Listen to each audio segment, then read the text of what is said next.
Hey guys, welcome back. If you're new here, my name is Christy. I'm homeschool mom to 3 kids, and today I have a 1-week homeschool update for you.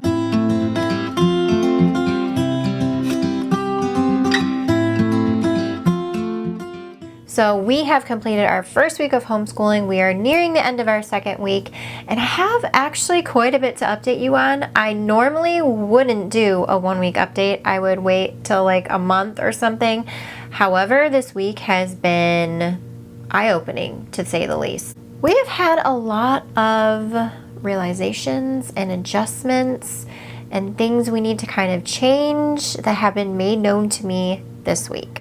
The first thing that I want to discuss is how it's going adding another child into the mix. It's always a little bit of a change up to do that. And we have this year added in my 3-year-old to do some kind of preschool work and kind of add her into the routine as per her request to do her own school. I chose the curriculum Primer with Pooh by A Year of Learning, and I love A Year of Learning. I love what her company stands for. Lisa, who is the creator, has such a big heart, and she puts all of that heart into everything that she creates. She really hopes to kind of create an invitation to learning. And I think that that's a really good description of this program. We just started using it, and I am thoroughly enjoying those sweet moments. However, after using it for this past week, I've realized that a lot of the skills in there are advanced for my 3-year-old. I have a young 3-year-old, and I was not really ready to begin like systematic learning with her and like phonics, letter recognition and sounds and math and all of that. There are those skills in this curriculum. There's telling time, there's simple addition, subtraction, there's letter recognition, letter sounds, focus on what words start with certain sounds and that sort of thing. And that is just not what I'm looking for her for now. But the program also has a lot of hands-on crafts, art projects, opportunities to bake and create things and pretend and play little games. And so I went through my teacher's guide and I highlighted everything in there that I'm planning on using with Isla. And so we are not going to be doing any of the phonics work, probably not any of the math work other than like organically counting and that sort of thing. She does enjoy counting and she's doing quite well with that. So we'll probably do some of that. We'll probably do some of the nature investigations. But I'm really focused on making Play-Doh, baking recipes, doing art and crafts and painting and all of that. So I am just choosing to use those parts of the program and kind of leave the rest. I have made that adjustment, so we are just doing those few things every day. And then the other program that I've added in for her is Purely Preschool by Where'd You Learn That? And we used Purely Preschool last year and a little bit the year before when it first launched with my son. And I really love Purely Preschool. I think it's an adorable program. It's like a little unit study approach. They're like 4 weeks of learning, and it's very open to go. It's very simple, which I love. There's not a lot of preparation involved. The art projects and the craft projects and like the recipes and snack things and all that is they're very simple. They're not extremely involved where you need like a lot of different supplies for them, which I really enjoy. Like I said, it's more open and go, so I can just pull it out and we can do something super simple. And right now, I think that's what Isla wants. She just wants a little bit. She's not wanting to sit there for a really long time and be really focused on anything at this point. She just wants a little bit of that school time with mama. And so both of these programs are kind of providing that for her. And so it's going really well with those adjustments. And yeah, I can't be happier with kind of that combination of those two things. As far as Emmett goes, everything is going great, which I anticipated because we aren't switching programs.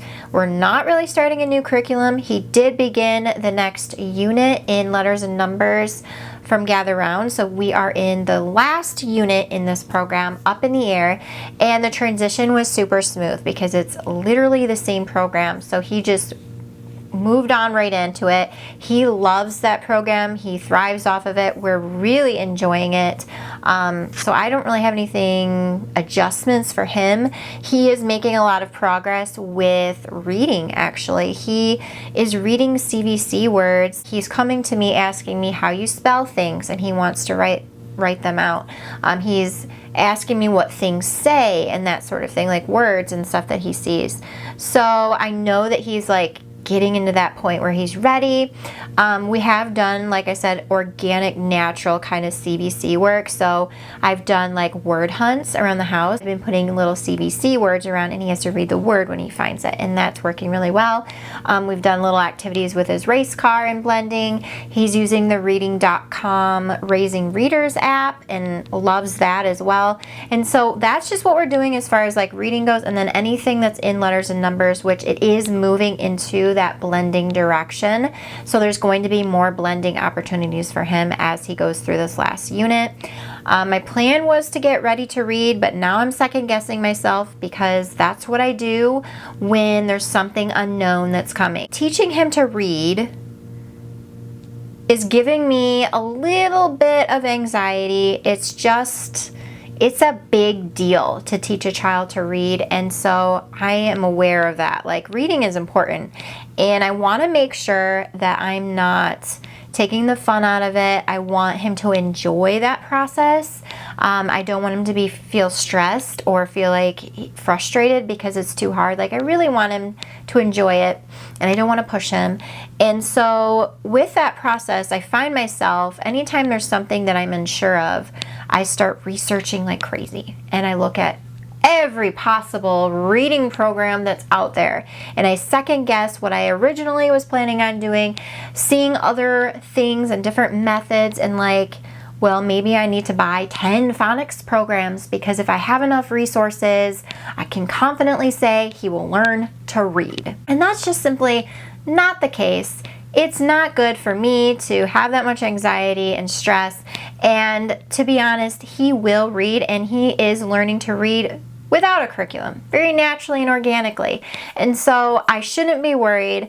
I'm just trying to select a program, like I said, that he's going to enjoy. And I know that he loves Gather Round, and so I will probably do the Ready to Read, but I'm also really intrigued and drawn to like the Charlotte Mason style of teaching them to read from sight and sound. And so I have been researching that method a little bit and looking into another curriculum that is Charlotte Mason based, and so we may go into that direction. So those are the kind of the two things I'm weighing, is like, do we want to do Ready to Read, or do we want to do the Charlotte Mason method?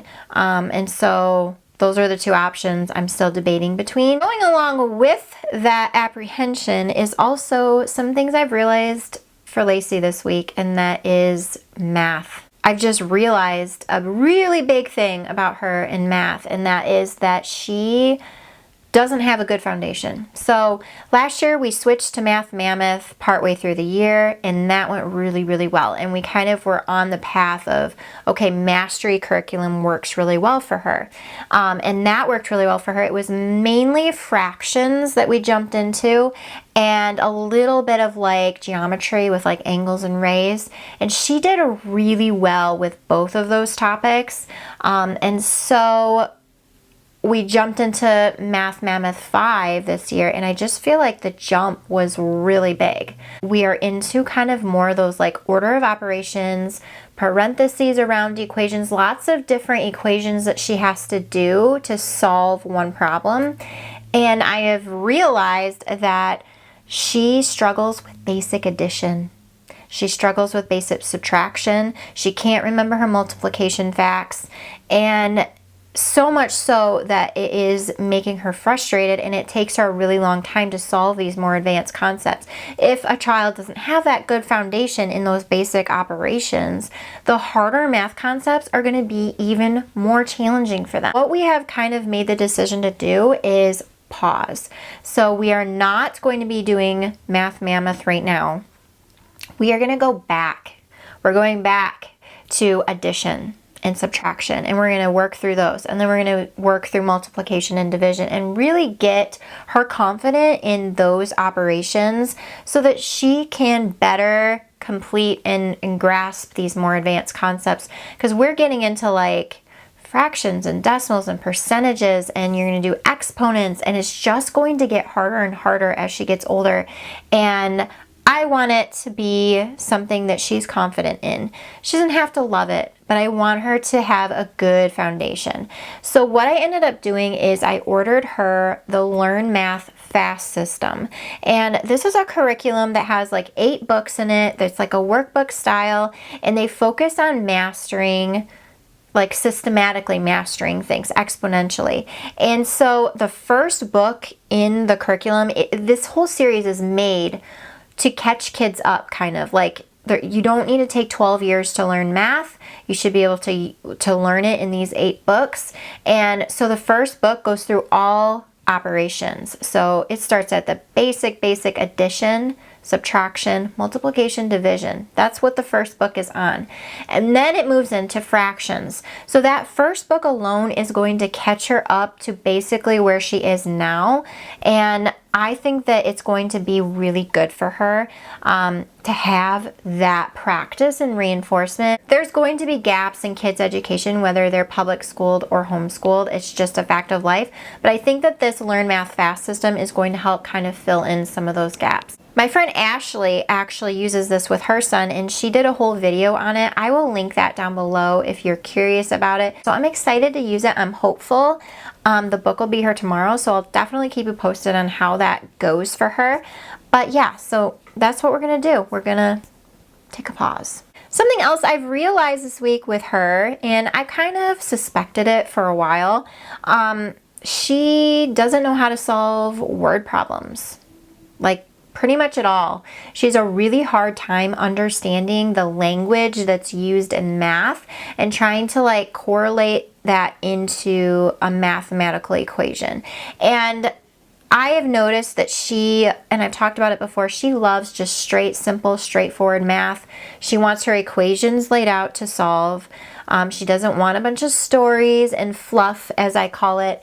However, I see the benefit of having those stories and fluff because it helps relate math to real life. The real world, when she gets out there, very rarely is it actually going to be an equation set up for her to solve in life. Most of the time, it's literally a real life story problem, and you have to have those critical thinking skills to figure out how to solve it with math. And I think that that's a very important skill. And so we are also going to be focusing on kind of breaking down story problems and the language behind it and what certain words mean as far as a mathematical operation. I also purchased one of the intermediate books of Life of Fred. I've heard really good things about that math curriculum, and I wanted to kind of add it in with Math Mammoth as a way to kind of relate life to math in a fun way, in a simple way, not an overwhelming way. However, we're not going to be starting that anytime soon either. So we're going to pause that too, and we're going to get through Learn Math Fast, the first book, and then once we move back into Math Mammoth, I'm hoping to add the Life of Fred in just for some fun life math. So now onto some positive notes. We are loving Gather Round, like loving it. I have never seen my daughter so engaged in her learning than when we started using Gather Round. And unit studies in general, it just like sets her off, and she chimes in with her thoughts, her feelings about things, information that she knows from other things that she can tie in with it. She's very engaged in it. We're really, really enjoying the Gather Round. She's also kind of the child that doesn't give me a lot as far as input, and she doesn't give her input in what she's learning very often. She's the child that I will ask for her opinion, like, oh, well, what do you think about this curriculum or this? Do you want to do this or this unit study? And she literally doesn't care. She wants nothing nothing to do with it. So to see her engaged in something is wonderful. I think that that makes for a very enriching education. The Brave Writer Arrow Guides are going great. We are loving reading aloud, reading together again. I would say it's a little bit of a learning curve for me in trying to teach her grammar concepts kind of on the fly by looking at the book and explaining things kind of on my own. That's a little bit challenging, if I'm honest, but we're getting through it and we're working it, trying to schedule that how it works best for us. It's kind of a learning curve, and it's been a learning process, but we are enjoying it a lot. Her zoology from Easy Peasy went great. The couple lessons she's done completely on her own, which is what I was hoping for with this curriculum, was something she could do independently to kind of cultivate that. And so that's going really well. She hasn't started her computer class. We haven't started our artist study yet or anything. We've done Beautiful Feet. That's going really well. All the kids really like that. They're very engaged with looking at the map and pointing out things. Even Emmett is. I need to pick up a couple more of those picture books because I am missing a couple that I didn't realize. And we haven't started Beowulf's grammar yet or the writing curriculum yet. I personally really like to take the first 2 or 3 weeks of school as kind of a soft start and just get a routine, see how things are going, make adjustments where I need to, not really stress about making sure everything is done if we don't get to it. Getting back onto a routine is always a little bit challenging and adjustment every year. So I really like to do that. That's why we start a little bit earlier, and then by the time that typical school begins, we are in a better routine. We've worked out the kinks for the most part and things are flowing well. So that's it. That's our 1 week update. I know it was kind of a lot.